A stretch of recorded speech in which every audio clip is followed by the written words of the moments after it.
Welcome to Shattered Reality with your hosts Kate Valentine and Fahrusha. Prepare to have your paradigms shifted and your truths questioned. And now, Shattered Reality. Hey, Kate. Back again. I am so happy to see you here. Well, me too. The last few shows, as some of our regular listeners will know, Kate has tried to Skype in and call in and be on the phone, but it somehow it didn't work that well for the entire show. It's because Skype is paranormal. That's why. I think it's something like that. But anyway, it is good to be back, and I see once again you've gotten us a wonderful guest. Why, thank you, Miss Kate Valentine. You're welcome. Let's slate the show. And today is our 69th podcast, believe it or not. And we have a wonderful, wonderful guest here with us, Mr. David B. Metcalfe. And he is a very diverse character. He has a lot of interest in the folkloric traditions, particularly those that have a paranormal aspect to them. He has been a researcher with one of our other guests, Mr. Mark Bacuzzi, and maybe, I'm not sure, with his wife, Dr. Julie Beischel. And he is currently working with another one of our guests, a Dr. Andrew Chestnut from a Virginia Catholic University, something like that. Anyway, Andrew will forgive me if I've got the name of the university wrong. But Andrew is working with David on Andrew's second book about Santa Muerte, Saint Death from Mexico, basically. So put your hands together and welcome Mr. David B. Metcalfe. I always say that. I can't help it. I want to clap. All right, so we'll clap a little. Anyway. Hey, Dave, are you there? Thank you. Yeah, thank you. I'm so glad to be on. This is very exciting. Okay. Well, you certainly have a very diverse interest in folklore, especially is fascinating, I think, to almost everybody. And I would assume that since most of the people who were speaking about folklore were pre-scientific, I'm sure most of their beliefs would fall into the paranormal belief. But and so to me, it would be what a human who is not exposed to science, what they would think of nature. And so I think your interest in that is fascinating. Whatever got you started in that? Yeah, and I wanted to clarify too with Mark and Julie. I'm the editor-in-chief for Threshold, which is the journal out of Nice. Windbridge Research Center, but I actually haven't done any research directly with them. So I think Mark had talked about when he was on that he hadn't done the mediumship end of the research, and I don't do any of the research. I do the kind of I'm on the community board for Windbridge, and great. and then so I'm one of the advisors, and then also the editor in chief for the journal that they run, which is it's multidisciplinary or multidisciplinary consciousness studies. So we kind of covering the whole field there. And with the folklore, it's hard to say where that actually, my interest came in. Honestly, I think it was in grade school. I was bored in the library and I got a bunch of kind of like kids' books on different traditional folktales and that. And it really struck me. And then that kind of bridged in with, in the 80s, Jim Henson was real big, and he had that Storyteller series, which was kind of his take on folklore, and that really captured me. And then I've just been really, really fortunate in terms of the public schooling that I had, where I always had teachers that were really supportive of weird interests. So all along the way from grade school up through college and then after college, I've just been fortunate to meet folks to kind of continue those interests and then to bring it into something that's a little bit more focused. So. And you went to school in Illinois? Yes, yeah, I went to Elmhurst College, and had a weird kind of situation there where I was a philosophy major, but I pretty much studied every topic. I had a really nice scholarship, so I was able to branch out, and there were a couple teachers at Elmhurst when I went that were doing stuff. The head of the philosophy department when I got there was a specialist in Socratic and pre-Socratic philosophy, and then he left after 2 years, I think, and we got a new head who was the specialist in neuroscience and cognitive philosophy, so philosophy of mind and that. And then there's a really good history, and that was William Herstein. And then there was a really good professor there in history who worked a lot with the University of Chicago's Oriental Institute, and her specialty was Babylonian and Assyrian history with a Wow. specialization in witchcraft and healing magic traditions. So she ran a January course on black magic and then another January course on white magic. And so that was kind of my taste of the academic end of this stuff. And that's kind of how I got into that. And then most of what I'm doing now came out of a conversation I had with her when I was graduating, which was, well, how do I pursue this, in grad studies? And she said, well, you need to learn at least one other language. Two, because you're probably going to have to learn Greek or Latin plus continental language, Spanish, German. And then on top of that, you're going to have to do all this other stuff. And I was like, well, as I'm graduating, I don't think like looking forward to, however long it's going to take me to learn Latin and Greek is really an option. So I just went into, the real world and started doing marketing in that. And got in on digital communications. But as I was doing that, I realized, well, as I'm learning marketing, as I'm doing digital communications, there's nothing in this skill set. I can just turn all these skills that I'm learning professionally into pursuing the scholarship. And, a Google Translate and stuff like that I can muddle through translations. I don't need to be the world's, foremost expert on foreign languages. So, and in doing that, I found that one of the things that, traditional academia is lacking is some of those contemporary skills. So that was actually how Andrew and I had originally hooked up. I did an interview with him for The Revealer, which is New York University's Religion and Media Studies journal. And, we got to talking, and I'd been looking at Santa Muerte since 2005. And never thought I'd have a chance to research it. But, since I had been looking at it and the interview went really well, we got invited up to the Morbid Anatomy Museum. Well, at the time, Yes. it was the Morbid Anatomy Library in Brooklyn.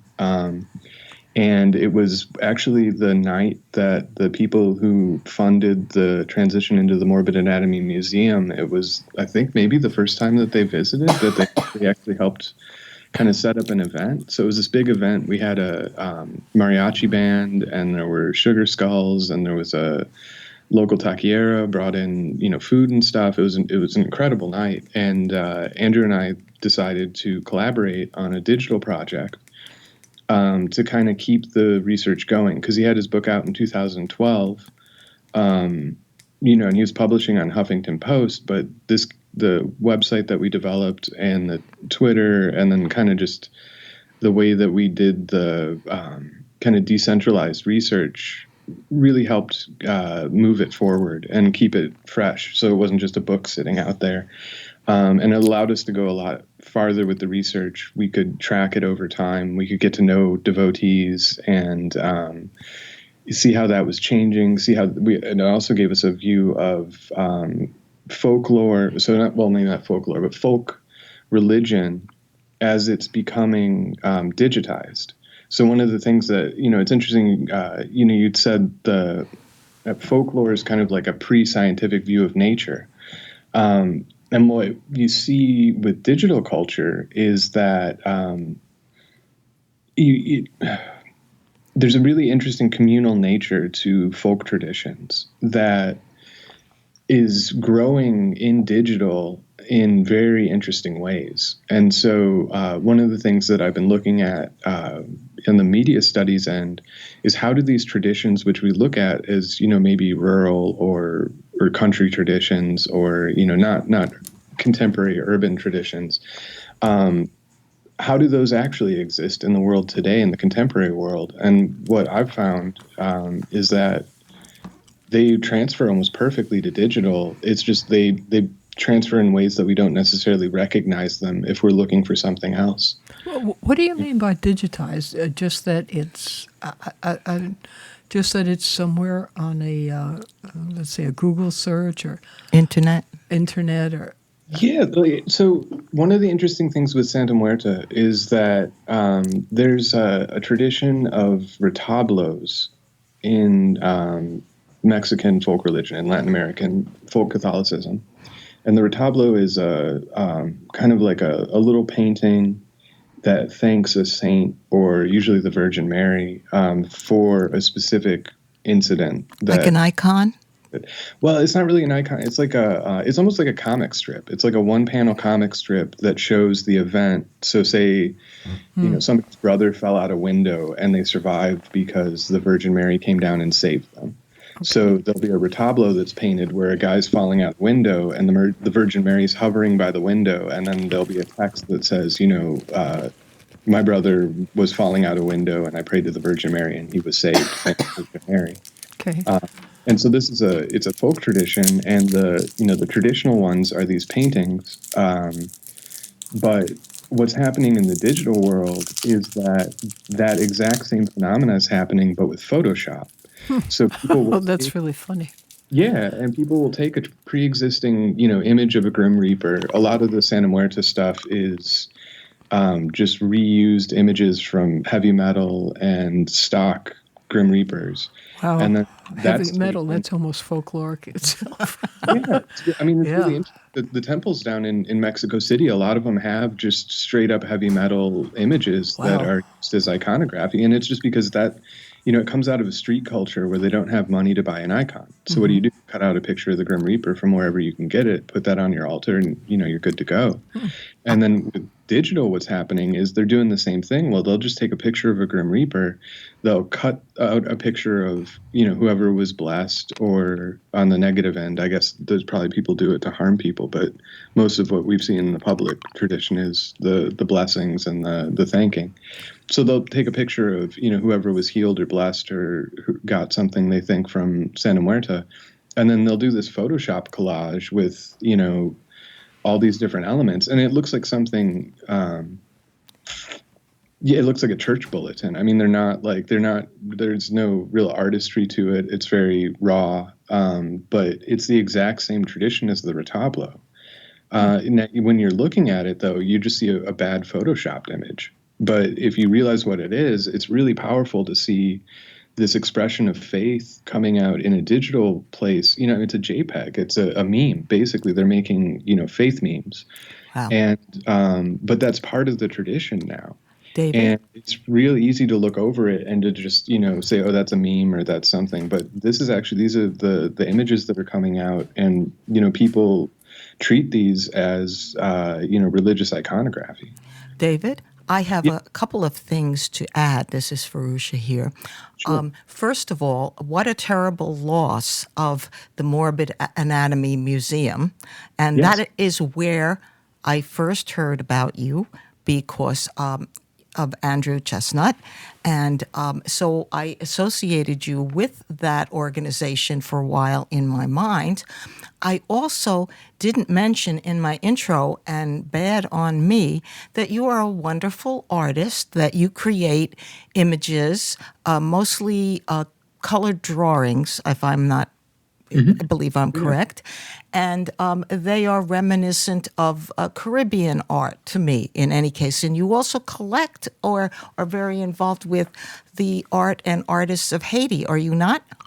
Yeah, so the Haiti thing's interesting. That came out of, again, the Santa Muerte, some of the methodology, I guess, that Andrew and I have developed with the Santa Muerte research.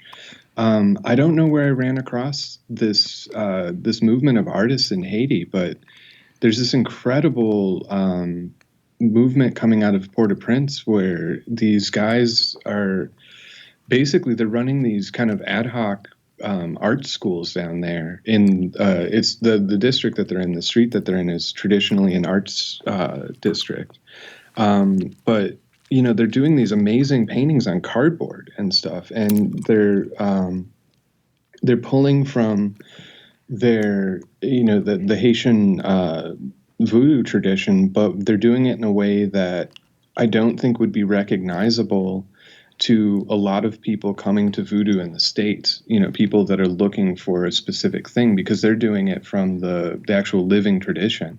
And so it doesn't necessarily look like what you'd expect, but there's these vibrant, amazing things, and they're just churning this stuff out.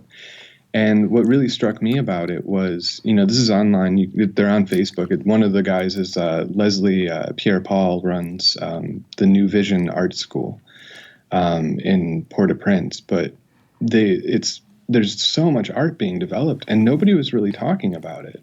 And writing, kind of in the morbid anatomy scene, and a lot of those folks, they're really interested in the vernacular arts, and they're really interested in religious art. But what I noticed with the Haiti thing was that here's a living tradition with these people putting this art out. They're communicating on Facebook, and nobody was talking about them. So a friend of mine, Craig Williams, he's a writer and an Ayurveda practitioner down in Austin, Texas. He's got a book coming out that actually deals with his own relationship with a strain of voodoo that actually comes out of Chicago. And I was talking to Craig, and we were both just loving this art that was coming out. And I was like, well, Craig didn't want any money from his book that's being published. So what he had done with his previous book was he had just given that back to the publisher and said, do whatever you're going to do with it, make the book better. So this time around, I was like, well, what if you donated that to the school? What if you donated your proceeds?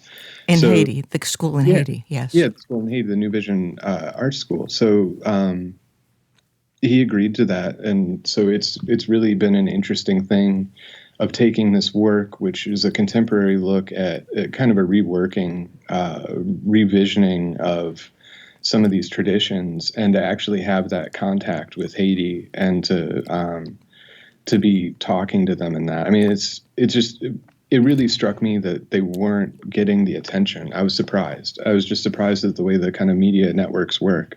It is interesting. And they've got support from, artists, and there's a lady in Chicago that is featuring some of their work at their gallery. There's an Australian artist that's helped them out, and I think there's some arts journals in France that have focused on them. But it was really fascinating to me to just see how accessible it was and how it wasn't being accessed. So right now, I've just been posting more about it to try to get some more folks to look at it and to pay attention to what they're doing. Because it's, at the very least, it's great that they're taking these. I mean, one of the things too, when you see it, you see these pictures of these kids, and these are some of the most haunted looks on these kids' faces. And the stuff that they're painting is pretty harrowing a lot of times. And these are kids that went through just the devastation in Haiti. And then one of the things we found out in trying to figure out how to get the proceeds from the book down there, there's no way, it's really difficult to get money to Haiti. Is it? Yeah, the banks, it's all the banking thing's all weird. It actually takes a price. You can't just, send a check down there or something. It's got to be like money orders, and it's just pretty complex. So, wow. Well, when you speak folklore, I'm sure you've heard of Campbell's Hero of a Thousand Faces, and it's interesting that you had a neurophilosopher as a professor, because most of this is just sort of a reflection of the human psyche. Right. And, of course, in Haiti, they've been through a lot of bruising to their psyche, shall we say. Do they have a deity, or do they have someone that they look to, or a personage, or something of that nature, the savior or the deliverer of bad things? Yeah, that's kind of the interesting thing, is that, voodoo is actually a monotheistic religion. Mm-hmm. Despite how it's... No, actually, I don't know too much about it other than, the usual stuff you see on TV with the dolls Yeah. and all. But past that, no, I'm sorry. I'm absolutely confess my total ignorance. They have it's a really complex monotheistic polytheism. So the African traditions usually point back to kind of a figure, like a godhead that is the god that created everything. And what voodoo actually means, like the word that we get voodoo out of actually means power. And so what these Loa, the spirits of voodoo, are the powers that the creator puts in place so that the world moves. So you have all these different powers that interact, and then depending on and it gets complex because the other thing is different houses. So they don't have churches, they don't have denominations. What you have is a house, and a house is led by a central community leader that leads the house, and that so beliefs and that kind of thing can change. But the practitioners would be ridden by a specific power, and that power would be who they would work through to get to the higher power. It's pretty complex. So one of the legendary aspects of Haiti, so this is you hear it come out in like Pat Robertson on the 700 Club when he says that Haiti made a deal with the devil, and so they're now cursed. And that comes out of the Haitian Revolution. Saw the development of a very kind of violent style of transpossession that it gets a lot darker, and that it leads into one of the schools is the Pedro school that works with it, and that's a school that's very hot, they would say. So it's a lot of fire and gunpowder and that kind of stuff during the rituals. But Are you familiar with the concept of the zombie as it applies to Haiti? There was a book that was written, I would say, about 20 years ago by an American or European fellow who was down there and researched it and found that the people were, in fact, they weren't raised from the dead, but they had taken a chemical combination which involved some fish and other things that caused them. I'm trying to think of the kind of fish it is. Do you know what I'm speaking of there? yeah, it's a puffer fish, and there's some toad toxin in there too. And that's Wade Davies. Yes, that's who it is. Rainbow and Serpent in the Rainbow. And John Carpenter did a movie about it as well. I didn't see that. I missed that one. It's completely different than the book, but it's a good horror movie if you like. Well, we have a question from one of our listeners. Will has contacted me and asked me, knowing that you were coming on, for you to give a layman's description of two different things. And he felt that you might be just the person who would be able to enunciate this clearly for him. A definition of Satanism and a definition of Santa Muerte. And when I tried to explain it, it always became like, well, it's a bunch of different things. And he was not satisfied with that sort of answer.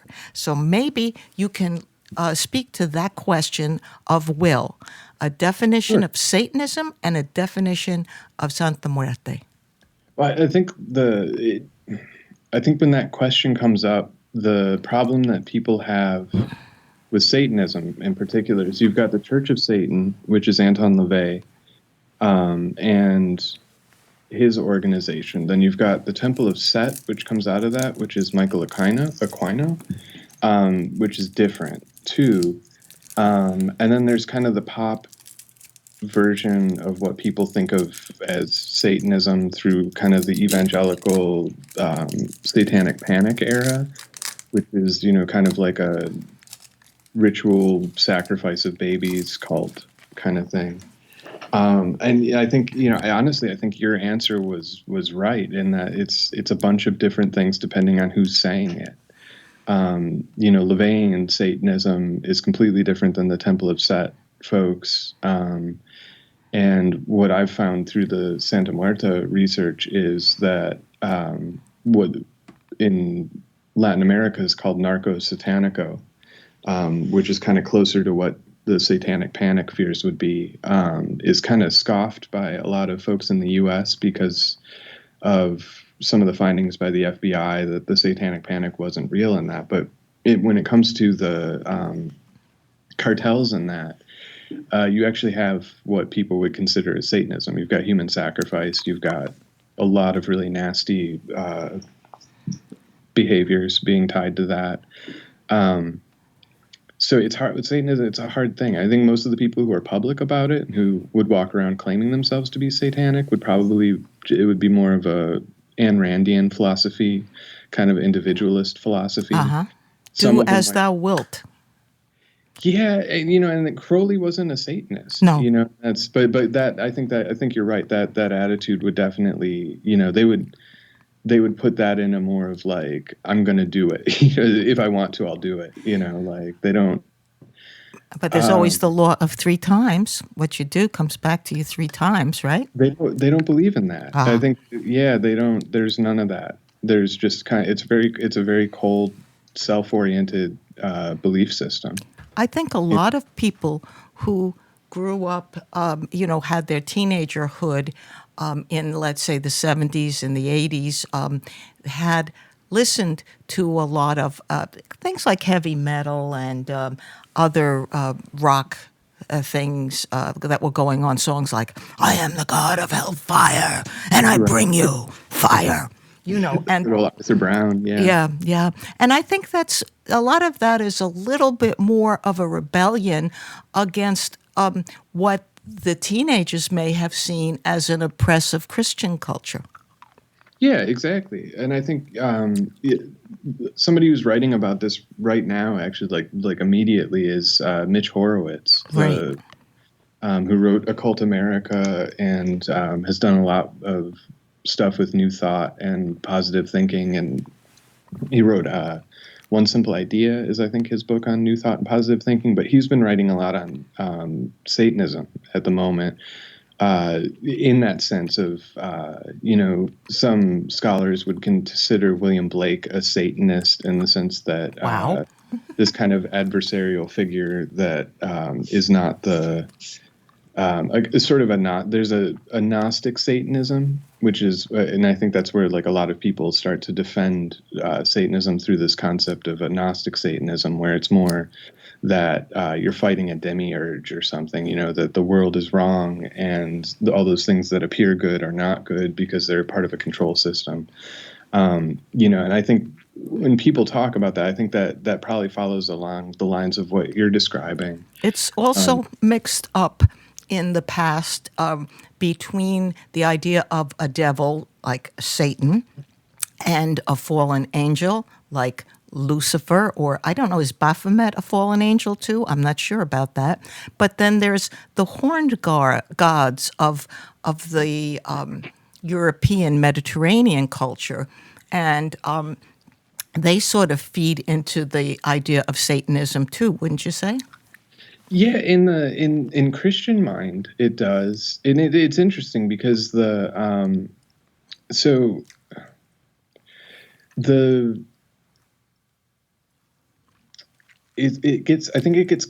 got complicated probably in the 1800s when you had the anti-Masonic French Satanism scare that A.E. Waite, the occult writer A.E. Waite, wrote a lot about and kind of debunked and looked at and showed why it was false.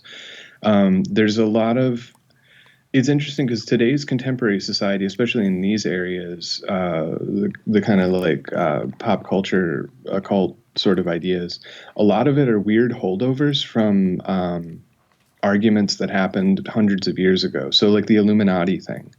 You get the actual Illuminati philosophy is essentially republicanism. It's a secular republicanism focused on science.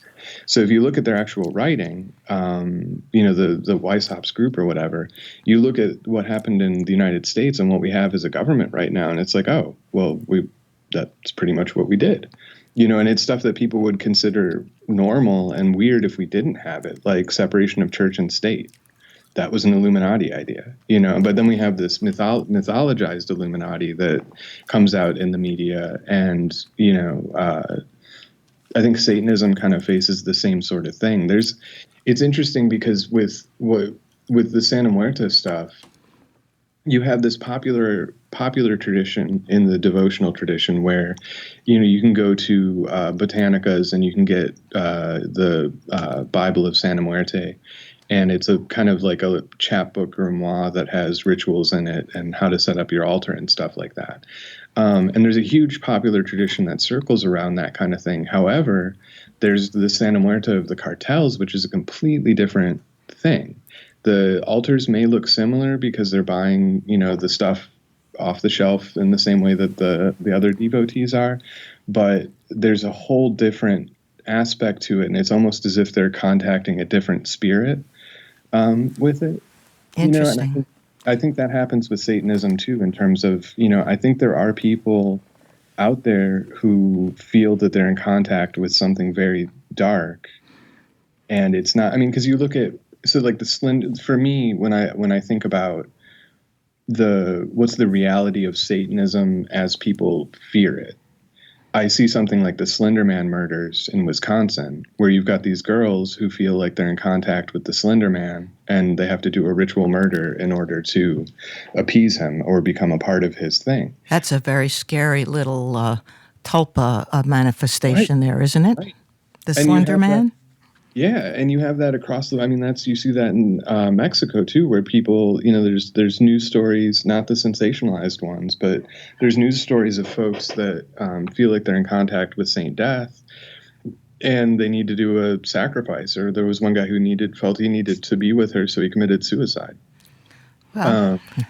And they have these, then, there's, so is that person crazy, or is that just, an psychological issue? The problem, I think, comes in the fact that these things are often attended by the same kind of communications that, if they were positive, we would be okay with saying they were psychic communications, or the person was, had a spirit contact or something like that.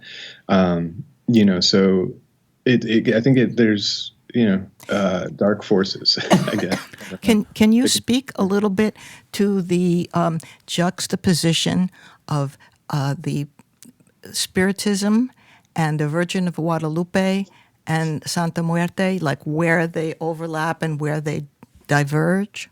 Yeah, it's an interesting thing. So the Santa Muerte has come out as almost like a replacement of the Virgin Mary in an institutional sense. So there's a good example is Arlie, who is up in the Bronx, Queens. I think she's up in Queens, and she is a transsexual from Mexico who was rejected by the Catholic Church.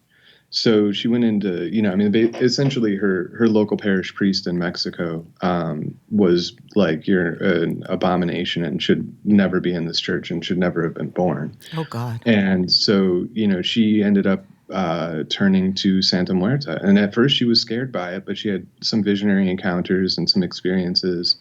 And that's become, she now runs the Santa Muerte International kind of outpost up in Queens, and she had started it before she aligned with Santa Muerte International. But she hosts a yearly kind of party for Santa Muerte and the community there. So the point being that her rejection from the Catholic Church, she still felt a faith in God and wanted to find another intermediary, and Santa Muerte stepped in.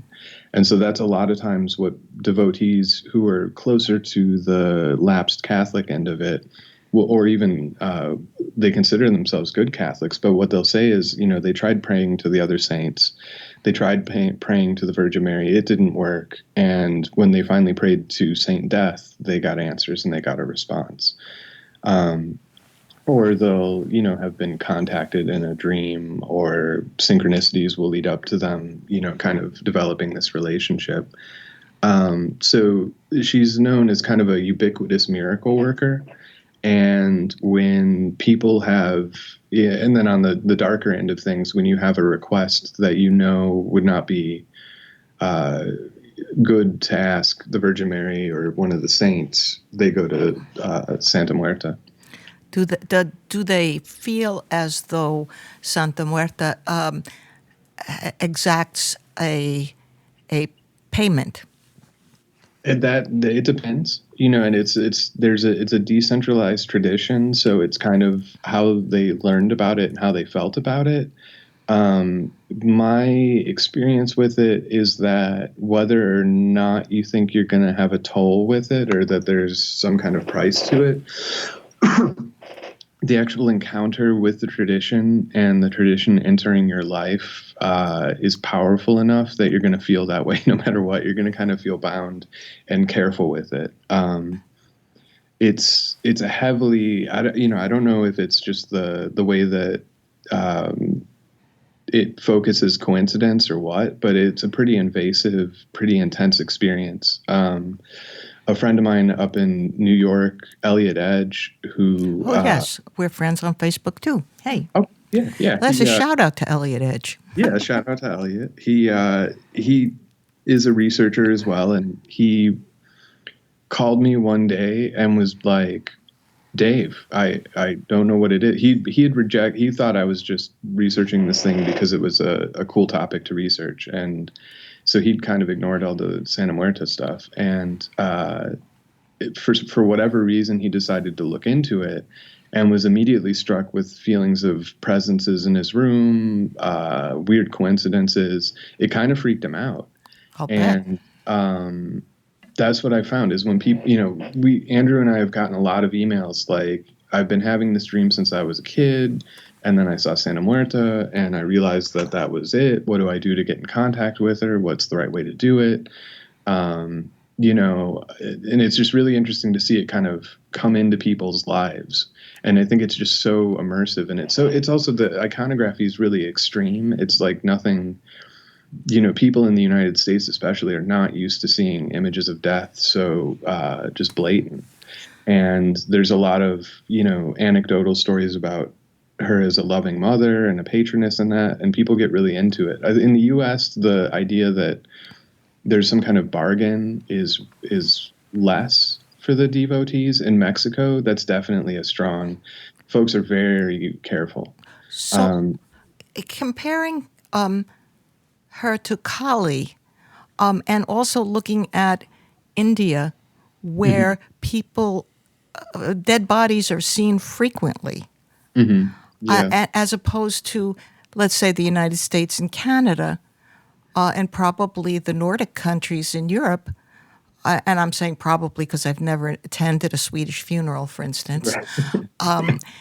You don't see a dead body much. When I was a kid and all of my grandmother and grandfather's elderly relatives were dropping off like flies, I went to a lot of funerals. And you would always see the body. It would be preserved, but you would see it. And there would be talk about, well, this funeral home doesn't do such a good job, and if, you should use this other funeral home because the person looks like they did in life, and so forth and so on, kind of morbid stuff of that nature. But lately, when I've gone to funerals, it's always been a closed casket, if there is even a casket, and it's not just a memorial service. So we in the United States are really insulated from death. And we can contrast that to, excuse me, the Santa Muerte tradition and the tradition of Kali. And how would you say they might be related? Or what are they? Yeah, it's interesting because probably not in the ways that people would think. When Santa Muerte entered the U.S., one of the first people to kind of bring it into English was Catherine Ironwood from Lucky Mojo on her message board. And so it came in the kind of hoodoo revival stuff. And it was heavily kind of pushed into I don't even know, kind of a loose, I don't want to say new age, but along those lines of just kind of, so Santa Muerte will get called a goddess, right? And Santa Muerte is absolutely not a goddess. It's a saint. It's Saint Death. And there's the heavy Catholic theological issues with Santa Muerte being a saint, but very much within that system of sainthood and that. And then if you're going to step outside of that within the Mexican tradition, it's death itself. It's not really a goddess figure. It literally is death. It might be an angel of death, but it's a force. It's not the way people think about gods and goddesses and that kind of thing. Kali is an incredibly, incredibly complex tradition too, that in the U.S., tantric traditions haven't really been shown in their depth. So, the Kali tradition, maybe in a loose sense, but Kali is not really related in the same ways to the same kind of forces. I would say that Yama might actually be a closer one, which is the god of death. Yeah. And Kali, it's interesting because Santa Muerte comes out of a very street level, deep kind of raw tradition. If you think about one kind of morbid comparison would be, there's a river in Mexico called the River of Remedies, which they regularly dredge for women's bodies. Oh, Lord. And it's because those women were murdered and tossed in there, and there's body parts that float in this river and stuff. And it's very gruesome. So that's where Santa Muerte comes out of. Now, in India, right, you've got the Ganges, which has dead bodies as well, but those are ritualistically there. So they're there for a reason. And then you might have the Agori, who go and, eat the flesh of the dead and do that kind of stuff. But it's all very above board. You know what I mean? It's those bodies have been ritually done. Getting upset. No, but I'm saying this just reflects like what you said initially about voodoo. Like there's a monotheism and then there's polytheism, and people feel out of control with their lives and crap happens and they have to blame or look to someone to help, and so they invent these saints and lesser figures because they figure they can't go to the big boy himself. And I think that's reflected throughout society. I mean, even the Romans used to have all those little household gods and goddesses and their little altars. Yeah. And, you see it all. So it's just human nature, I think. So wherever there's humans, you're going to have this combination that you so succinctly put, polytheistic monotheism. And, yes. And I think it satisfies a lot of people. It's so much easier, Even this person at work was looking for a cell phone. Immediately, everyone said, St. Anthony, St. Anthony. Right. Look around. Something's lost and can't be found. Must be found, excuse me. But and then, you try to sell a house in New Jersey, so you take St. Joseph and bury him upside down in the front yard. And, there are a lot of people that think it works. And, of course, you do sell your house eventually. And then they say, see, it was St. Joseph. But I think it just reflects people in general. And I'm sure there's people selling huts in Haiti that do the same thing. I particularly mentioned the Indian tradition because of the concept, not that Kali or Yama was a direct reflection of Santa Muerte, but more that they are so inured to seeing dead bodies, whether they be floating in the Ganges or the River of Remedies, that we don't see here. We are insulated, and maybe that's not so healthy. We have the Hudson. There's a super fund in Brooklyn too. There is, and New Jersey has the 12th largest super funds in the country. Yeah. And then there's always Jimmy Hoffa. Well, look, we're still looking for Jimmy Hoffa. But I think it's fascinating. I just think it's terrific that you research all these various beliefs that are sort of all fall under the one major heading, and it's just fascinating how different people bring this belief to the fore, and who they invent and why they invent and if they should invent. And I think all of us feel, even if we're not terribly religious, feel a little comforting knowing somebody's out there. Right. Is it okay to kind of ask you, because I know you have some thoughts of interest about the UFO phenomena and the derivation of it and how it relates to some of these other folkloric traditions as espoused by Jacques Vallée. Yeah, well, that's another common thing. Like, people start to look to the stars, and I mean, it seems to be almost every religion has a deity up high, and the bad boys down below, and yeah, pretty much. Mother Earth and Father Sky. Yeah, and and of course, UFOs are just like most religions are, just cover wide categories. But I think to some extent it becomes a religion to some people. Oh, yes. It really does. And they look to the stars for survival. And I'm sure you've heard of Sitchin, who is really fascinating. Mm-hmm. Yes. And I think a lot of his stuff is going to start coming true fairly soon. Well, they're saying today, I read on a science website, like a pop science website, how some astronomers are considering that Pluto might be a giant comet. Could be. For instance, Well, on the same website, they had that octopi actually come from outer space. Did you read that one? Yes, the cephalopods and the mushrooms, the fungus, possible things but from I'm outer sorry, space. we go afield we're here. very far afield. So talk to us a little bit, if you wouldn't mind, about your views on the nature of UFOs and the nature of contactees, experiencers, and abductees.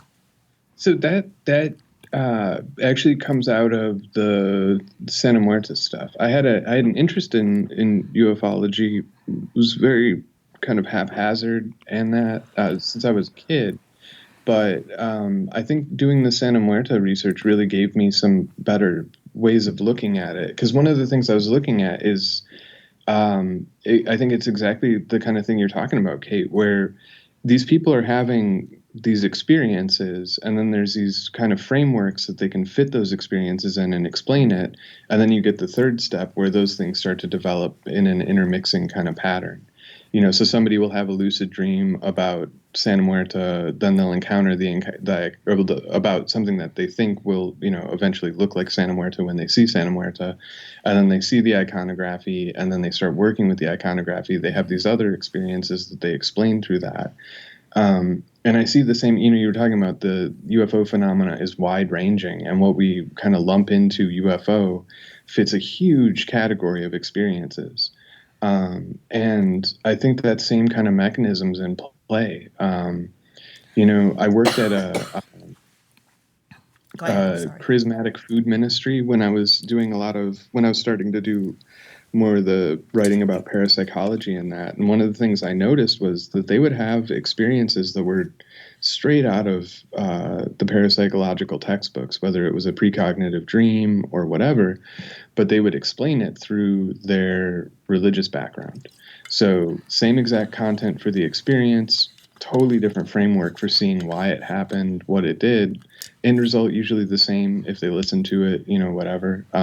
Whether or not they said it was in the religious framework, that experience would have given them foreknowledge of something or, a fortuitous thing happening. So it's been really interesting to kind of come in and start looking at the UFO topic, especially after the New York Times stuff, the story broke and that kind of reignited everything. It's been really interesting to look at because I think the difference with the UFO phenomena, and this is something that Diana Pasulka brings up in her work, is that you have physical evidence that goes along with this stuff that goes beyond what a lot of times you have in a kind of spiritual experience. So it's totally a different thing. Now, the interesting thing about the physical evidence is that a lot of times it doesn't quite make sense for what we would expect to be there. But that just adds to the mystery, but there's definitely a similar pattern of people. There's an experiential level to this stuff, and then there's the frameworks that we use to describe it, The only thing that sort of made me a little nervous is John Podesta is very very interested in UFO research and really is quite knowledgeable about the subject. And the fact he actually wrote the foreword to Leslie Kane's Haynes' book. Yeah. And the fact that he was such a really trusted advisor to Hillary Clinton, you started to almost mix religion and politics there. And it got me a little nervous because I was thinking, what does this man know that he actually has said? I mean, it's not like he's hiding it. And people tend to put that down a little. So, again, it comes into what you've been saying all along, like politics, religion, they all tend to blend and, and bring out an overarching culture. And Both Jimmy Carter and Ronald Reagan claim to have seen some unexplained phenomena in the sky, as well as I'm trying to think of the gentleman's name. Oh, you got to help me here, somebody. His wife is on TV now. He used to be a congressperson or senator. He was running for. Oh, I know that guy. Yes. What the hell's his name? I can't think of it. He's from Chicago, and yeah, they used to make terrible fun of him. Well, he saw a UFO. So did Jimmy Carter. So did Ronald Reagan. I know, but he was like so. They made fun of him for some reason. Yeah, they did. I think he was. Well, we can't remember his name. Less than serious about. I don't know. I mean, they didn't take him seriously. So anyway, so with the, what are your feelings about the Tic Tac video and To the Stars Academy, and what do you think is going on there? I think it's a great thing to kind of bring. It's a good talking. It's good for bringing the subject back. I think one of the interesting things that it did, and I kind of talked to Greg Bishop about this when we were talking on his Radio Mysterioso show. I think that it brought the physical back into it. Things had been really drifting into kind of everything psychological, or it's the kind of the question of consciousness and that kind of stuff. And I think with the Tic Tac video and the stuff that DeLong and some of these other folks are bringing out is it's bringing back the question of like, no, people are actually seeing things, objects, and there's an objective level to this that gets ignored if you look at it only psychologically. And that to me was interesting because that's kind of what kicked me too, because I was, I've been looking at folklore traditions and popular occultism and esoteric traditions and contemplative traditions, and things were getting very mind-based and beyond mind and stuff. But that forced me to look back and go, oh, wait a second, there is some weird stuff here that's not just ideas or psychology or hallucinations that are, or even if you're going to say there's a spirit contact element to it or something like that, but there's actually this physical. No, there's definitely a nuts and bolts component to it. Absolutely. And I think that complicates it in a really powerful way that I think it's such a glitch in the mind to try to fit all that together that it's easy to shelve until it's shoved at you by the New York Times, and so because it's really heated up the conversation. I mean, it's really interesting now to see people getting more passionate about it, people getting more open about it. Those things came out, and then you had a bunch of different academics coming out with their stuff that wouldn't really have been quite as well received if that hadn't happened. I think it's unfortunate that it's now getting bogged down in is this a psyop? Is this a manipulation?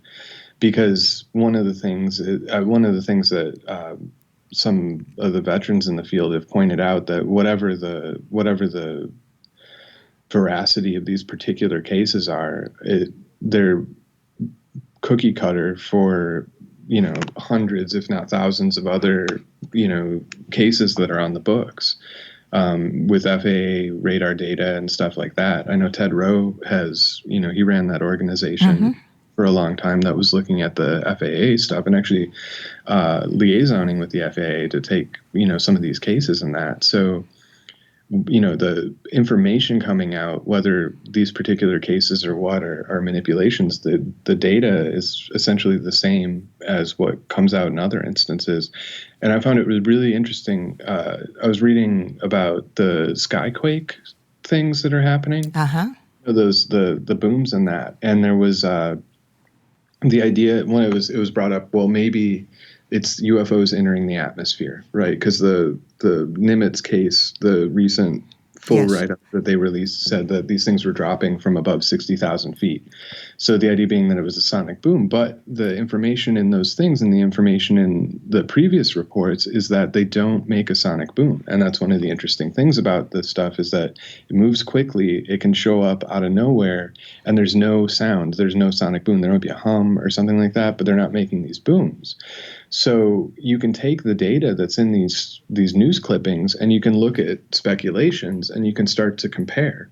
Yes. And if you're curious about it, you can go back and actually look at the real data. The stuff that's been vetted and that are in these databases and that, and start to make those comparisons. And it goes beyond, the political and the cultural, and you start to look at the experiences themselves. And, the thing with the politicians like Reagan and that, the level of, I did music journalism, and I still sort of do music journalism, but the number of people that I know who are experiencers in the music industry, I know Grant Cameron just put out a book with it, but anybody who's in the music industry knows that it's a huge part of the performance arts is, all sorts of strange experiences.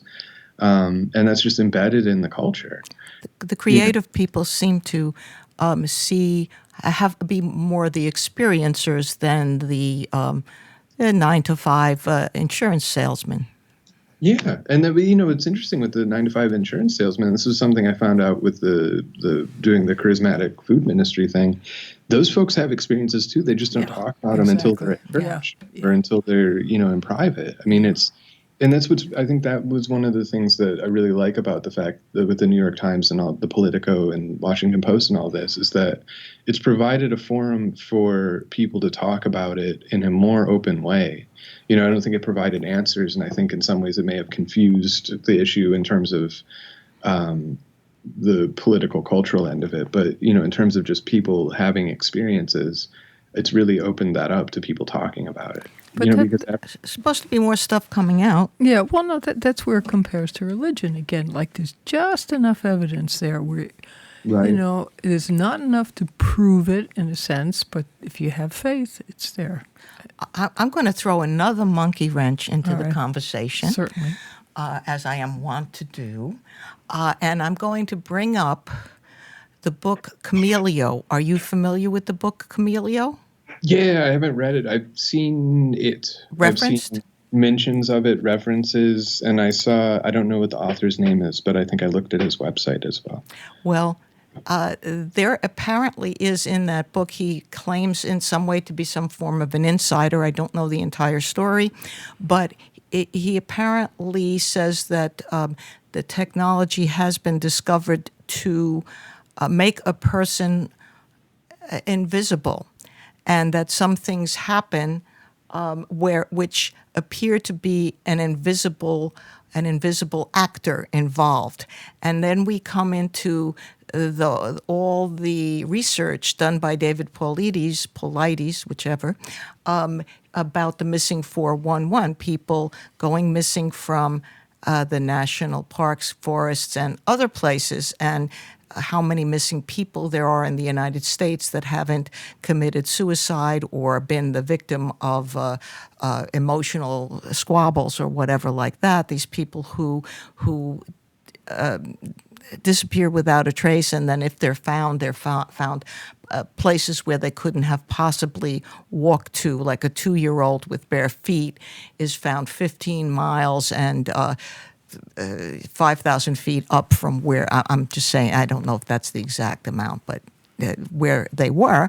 And then people are looking at this Cameleo thing as possibly being the reason, or is it something else? But it's just bringing this thing kind of full circle into other disciplines. Yeah, that that I haven't read the. I'm curious about the book. I'm interested in it. Kind of scares me. To be, I mean, yeah, it's a thick topic. And then it was funny. I went with Joshua Cutchin Oh, and Tim yes. Banal to the Expedition Bigfoot here in Georgia, and it was amazing, an amazing museum and that. But one of the things that hit me was they have David Pallades or Palladi, I don't know how to pronounce his last name, but they have his books there, and that's kind of part of it. And then they have this in the back of one of the exhibit rooms. There's all these missing people posters. I don't know if they were local or not, but it's like right on the edge of this large forest preserve in northern Georgia, and it was just kind of chilling because Ding, ding, ding, ding, ding. yeah, just to think about it, like, oh wow, and it's funny that you brought this up because I was thinking about this driving into the office this morning. People have always been afraid of the forest, and we've kind of joked about it, and it's kind of become like oh, it was a superstition. Like, what if it wasn't? Yeah, you're right about that. You What if, really are right about that. I mean, there always was this idea that you go out and you might, and there's, the fairy lore in that, like into another world and they come back. Some don't come back, some come back changed, some come back replaced. It all starts to sound a lot like the kind of stuff that's in his books. Maybe not the changeling replacement stuff, but yeah, I don't know. It's really eerie and interesting. And I think, I mean, one of the things with the advanced technology idea that always strikes me is if you go to any of the aerospace companies and you look at the best of the best of the best, like what they're displaying, like this is the best of the best, and you can assume that was the best. That was like the hidden technology 10 years ago. I think there's like a 10-20 year like release gap or something. The guys from Skunk Works have talked about it. It's like 10 years or something. So you can assume that was what was 10 years ago. Even if you make the technological leap 10 years into the future from what they're displaying today, there's nothing that looks like any of the stuff that is described in a lot of the experiencer accounts. And then the other kind of question that I would have is that, none of it's been commercialized. Like, we don't even have close to anything that's commercialized that looks like that. And that's where a lot of research and development money comes in. So, I know there's a lot of money lost in that, but there's something weird going on that I don't think is answered easily. The Camelo thing's interesting. And it's even, I know Jeremy Corbell had actually brought some of that up leading up to his upcoming Skinwalker Ranch movie. Uh-oh.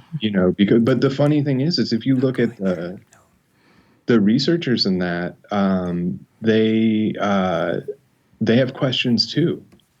So even the people that are looking at this stuff that have been implicated in that, have questions like, well, if you experienced this, like, when was it? Because we don't know about that. Yeah, it's just there's a lot of. I think the mystery persists, And as you tied it in with research too, and Bigelow was the guy who bought the Skinwalker Ranch, so something was going on there that he wanted to look into.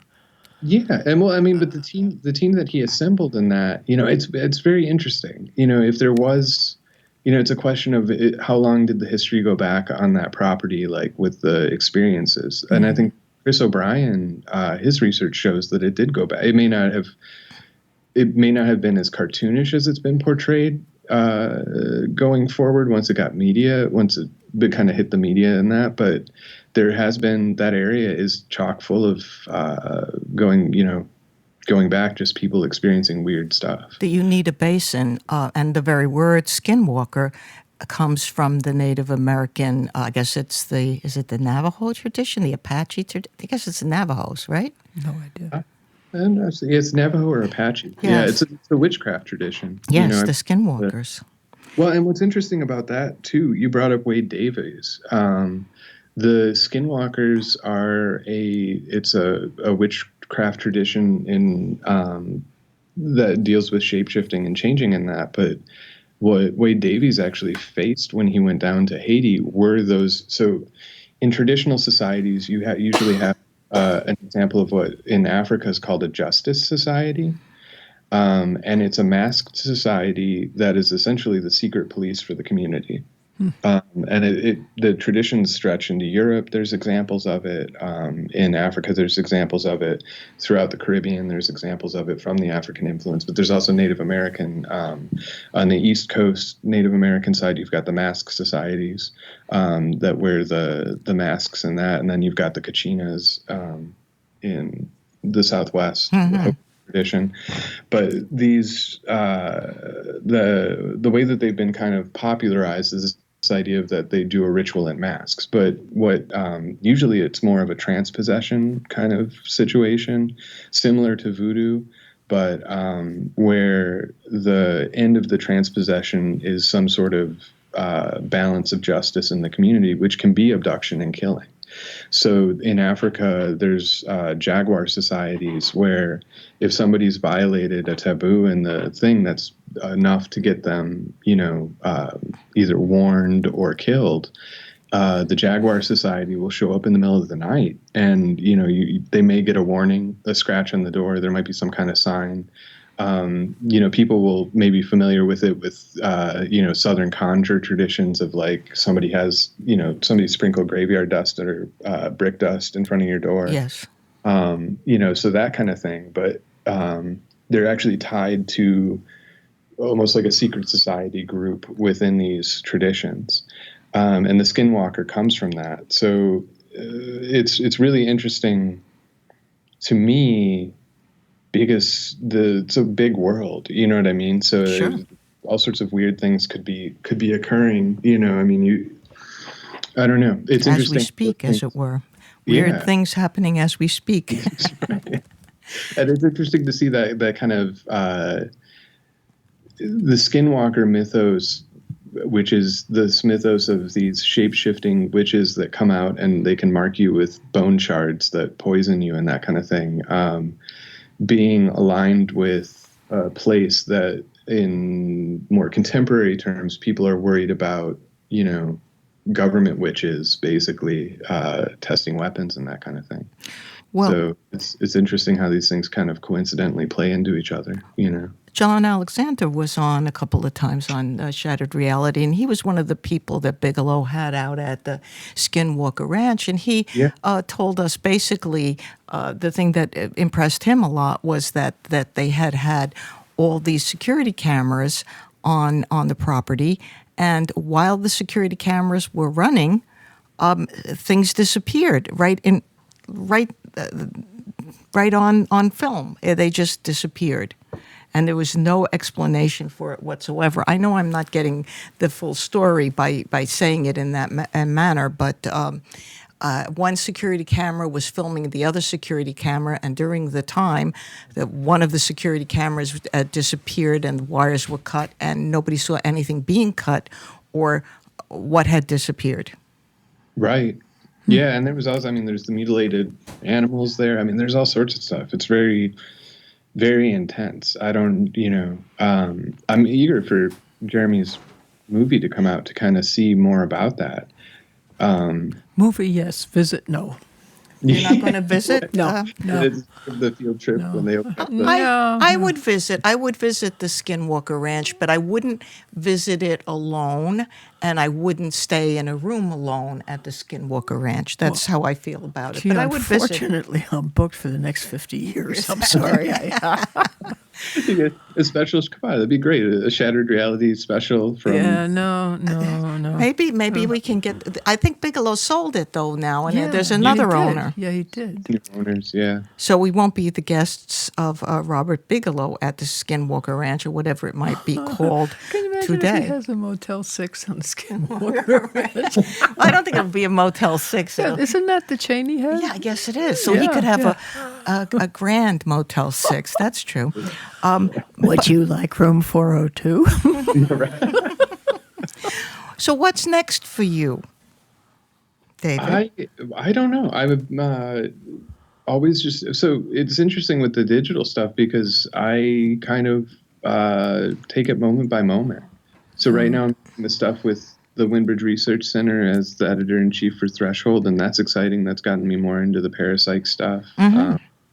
I'm working a little bit. I'll be writing the introduction to my friend Craig's book. On the art of Haiti. Yeah, well, it's a strange book. I don't even know how to describe it. It'll be like it's like something that nobody's ever seen. It's a totally new, really interesting concept. Does it have a name? It's called The Cult of Golgotha, but that doesn't really give an idea of what it's about. It's a mix of traditional Louisiana conjure with some Chicago Gnostic voodoo influences. Craig's spent a lot of time in Nepal and India, actually, with Frowley. If you know Frowley, who was a big proponent of Ayurveda and that, but he had a strange visionary encounter when he was in Nepal, and he brought that back with him. And the Cult of Golgotha is going to be kind of that. So so a little bit of Southern conjure. Craig grew up in Louisiana with the Spiritist churches there, and that. A little bit of Gnostic voodoo, a little bit of Vajrayana, a little bit of Ayurveda, and Shaivite yogic traditions. Shaivism, yeah. Yeah, and none of it violating the traditions that it's coming out of, which is interesting. A lot of times syncretism can be a painful experience, but he's blended it in his practice in a really interesting way, and that's kind of what this book is going to present, an interesting look at how to sort of work with multiple traditions in a traditional way that's untraditional. So. Well, I don't know if you've ever been to the Alligator Bar on the Alligator Bayou in Louisiana, which was basically, it had voodoo overtones. I wouldn't say it was a voodoo bar, but I went there once, and it was a time that I shall never forget. And a person such as myself who has never smoked cigarettes, after I finally extricated myself from the place, I smoked 3 cigarettes in a row and never did that again. But I was so nervous when I left. That being said, why don't we wrap things up with you telling us a little bit about some of the Christian healing traditions that are happening in the South?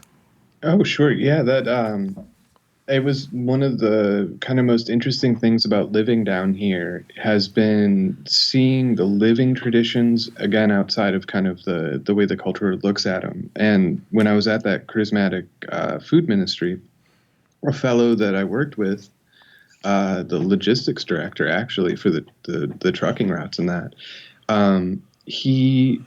one day a lady had gotten a phone call, her kid had gotten a burn. And he turns to her and he goes, "Oh, did you need me to talk out the fire?"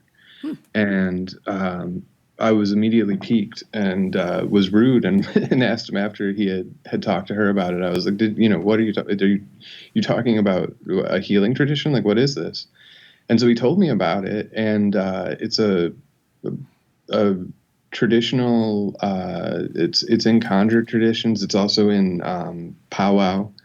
If people are familiar with the Pennsylvania folk magic traditions, the German folk magic traditions up there, but essentially reading a specific passage in the Bible in a prayerful way that heals burns, but you have to be given, it's a transmission, and it's a transition from male to female or female to male. It happened that his kid had gotten a burn, and one of his wife's family friends, she knew how to talk out the fire and told it to him, gave him the tradition and passed it to him. But he could only pass it on to a woman. And it was interesting because I reading the stuff in the Library of Congress and some of the folkloristic stuff, the tradition that he was telling me was exactly the tradition that was orally recorded in the 60s, 50s, 40s, 20s. The difference being that he didn't read any of that stuff. I mean, this was a church-going, charismatic guy. Not his grandparents were, holiness tradition, which is a fairly fundamentalist form of Pentecostal. And so he'd never read the New Age stuff. He'd never read any of the kind of occult revival stuff that, brought this stuff in. He'd never read any of that. He just got the straight tradition, and it was really interesting. And I've encountered that multiple times down here, just, going around and talking to people and being into this kind of weird stuff. It's still alive, and it's pretty amazing. And it's not it's not like a televangelist kind of faith healing tradition. There's one guy out by where I live.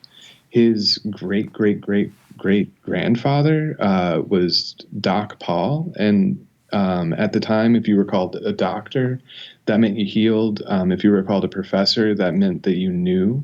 So in the local healing traditions and that, so the doctor would be somebody who had the divine gift of healing. And this guy ran a local store, but he could talk out burns. He could stop bleeding, which is another form of kind of Bible magic, where there's a specific passage in the Bible, or passages depending on how it's down to you. But you read that passage and you pray over the cut or the burn, and that goes away. But yeah, this guy Walter McCannon had all these great stories about his great grandfather doing this healing. And it's really all over. I don't see it in terms of people out doing it, because these are very communal practices, and the communities are really breaking down, but the memories are still here. And it still bleeds. One of the things I'm really fascinated with, it's not a healing, well, it is sort of a healing tradition, but exorcism traditions. Sure. When you see those on TV, they're often presented in the news media like, oh, there was a Catholic exorcism and this is totally weird, and whoever does this now. But if you go to Walmart, and this is up north, this is in Chicago or down here or anywhere I've been, in New York, in Walmart, if they've got an inspirational section in their book section, a lot of times they'll have just straight up exorcism manuals coming out of the Pentecostal and charismatic tradition.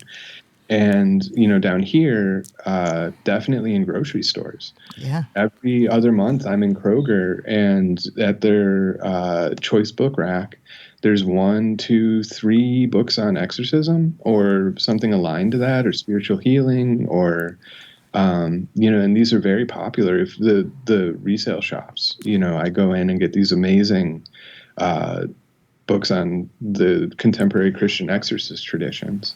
And it's just these things that don't exist. The way the media portrays them in this kind of alien other fashion.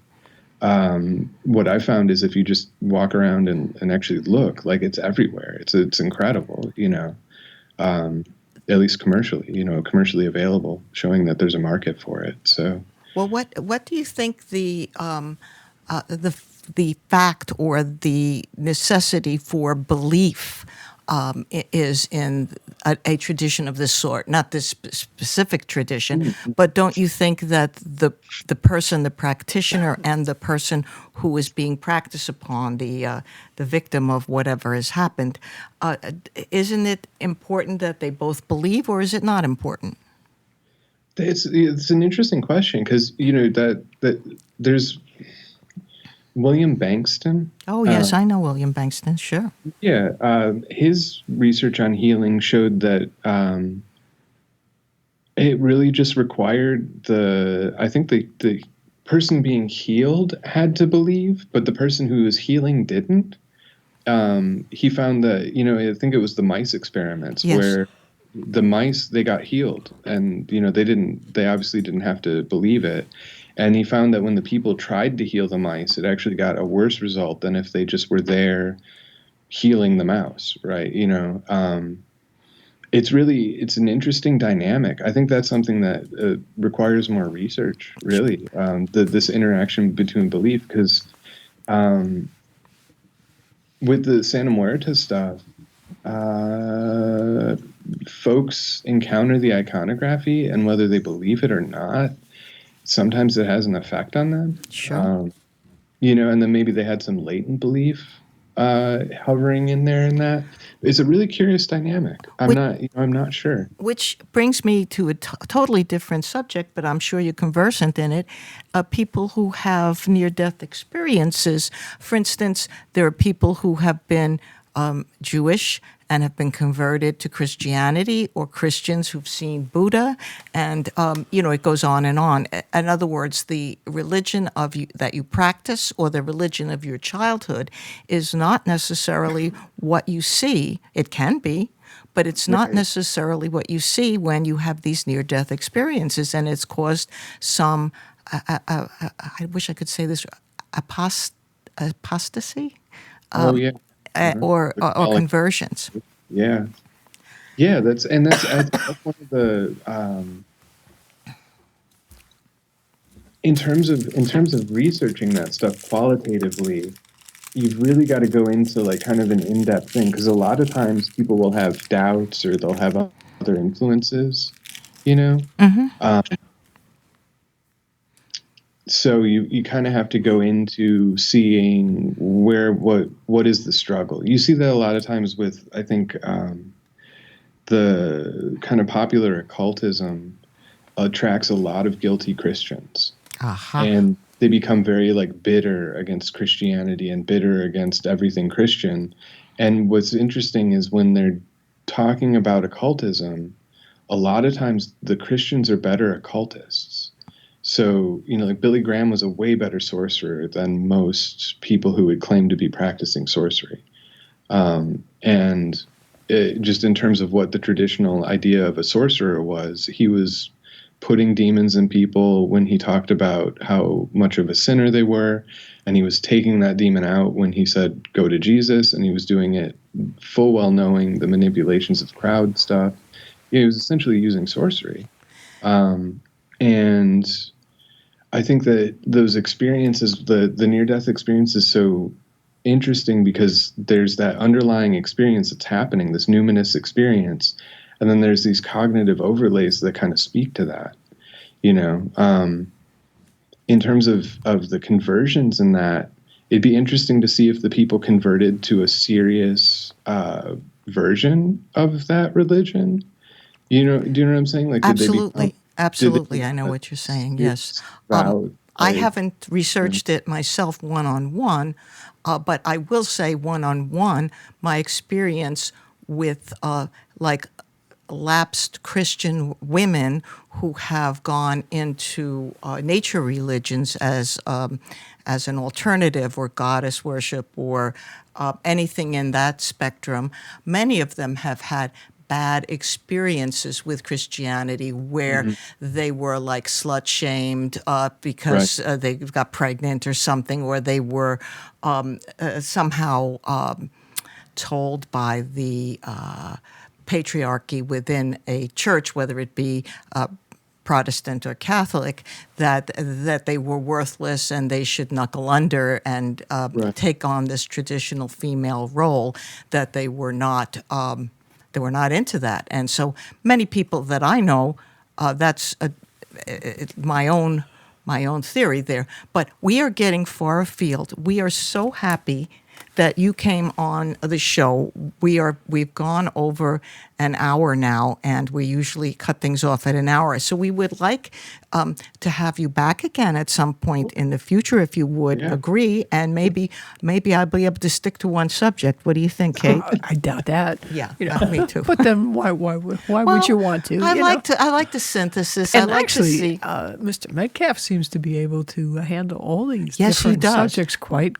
That's why I threw them at him, because I knew he could. He could speak to all these things, and if we had more time, we'd talk about the food of the fairy people or something like that. But we're not going to have the time for that today. And we're not going camping in the forest or going to the Skinwalker Ranch, either one.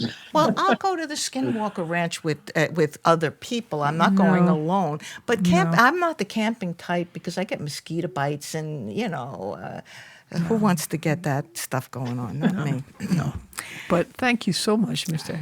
Thank you. And is there anything you would like to promote as a final word? Because we're here with David Metcalfe, who is a fascinating person who's done a lot of research. Is there anything you want to promote?